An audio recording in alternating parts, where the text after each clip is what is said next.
لما يبقى عندك نص كيلو بانيه ومش عارفه تعملي اكله ايه، اول حاجه حطيت قطع البانيه كده على بعض، قطعتهم بالطول، حطيت عليهم التوابل، بهارات فراخ وملح وفلفل اسود وبابريكا وبصل بودر وتوم بودر وجنزبيل بودر، نص مكعب من مرقه الدجاج، معلقتين كبار من الخل، قلبتهم مع بعض، اشتغلت بيهم على طول، ما اضطريتش ان انا اسيبهم شويه في التتبيله.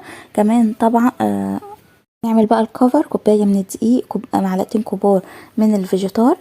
بعد كده بقى هطلع قطع الاستريبس على الدقيق، وبعد كده طبق فيه ميه انزلها في طبق الميه، وبعد كده ارجعها للدقيق تاني، اديها تنفيضه كده من الدقيق عشان يديني الشكل الكريسبي المقرمش بتاع الستريبس. اول ما تاخد اللون الذهبي بقى ده كده اطلعها.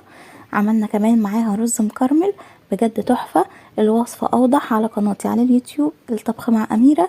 اتمنى الوصفه تكون عجبتكم، ان شاء الله تجربوها. ما تنسونيش في اللايك.